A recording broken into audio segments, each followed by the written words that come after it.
నమ్మించి ముంచిన నంగనాచి ఎన్టీ రామారావు గారు మాట్లాడింది. నమ్మించి ముంచిన నంగనాచి.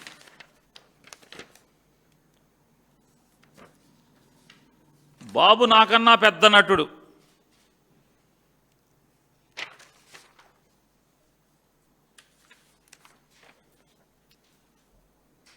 కలిసెట్టి వారు వీరు మీ దగ్గర మంత్రి ప్రస్తుతం.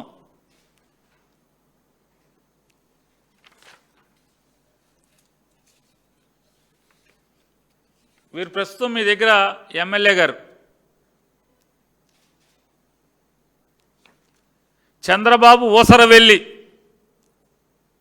కలిసెట్టి వారు చూడండి, ఈ బొమ్మలు కూడా పంపిస్తారు, రేపు పెట్టండి ఒక మీటింగ్. ఓ సినిమాలు స్లైడ్లు టీవీ వేసి ఒకటి రీల్స్ పెట్టి పెట్టండి, ఒక సినిమా కూడా వేయండి. ఇది కూడా వాడుకుని వదిలేయడం చంద్రబాబు నైజం. మీ ఎమ్మెల్యే గారే.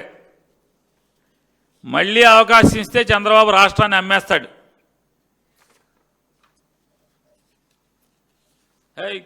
మీ పార్ట్నర్ కలిసెట్టి వారు, మీ పార్ట్నర్ ఈయన. మళ్ళీ వచ్చి ఏం చేస్తావా నువ్వు అని అంటున్నాడు. 2014లో ఎన్నికల హామీ ఒక్కటి అమలు చేయలేదు. లోకేష్కి అసలు ఏం తెలుసని మంత్రిని చేశావు. పంచాయతీరాజ్ వ్యవస్థ నిర్వీర్యం చేసి పారేశాడు. దోపిడీ చేసేశారు. మోడీ గారు దోపిడీ చేస్తే ఐటీ రైడ్లు చేయరా అని అడుగుతున్నాడు మోడీ గారిని కూడా. బాబు గనక మళ్ళీ సీఎం అయితే అవినీతిని ప్రోత్సహించినట్టే ప్రజలారా. పవన్ కళ్యాణ్ గారు. టీడీపీ ప్రభుత్వం అవినీతి మయం. కలిసెట్టి వారు వేసుకో, ఎన్నిరి ఈ సినిమా కూడా వేసుకో, బయోస్కోప్.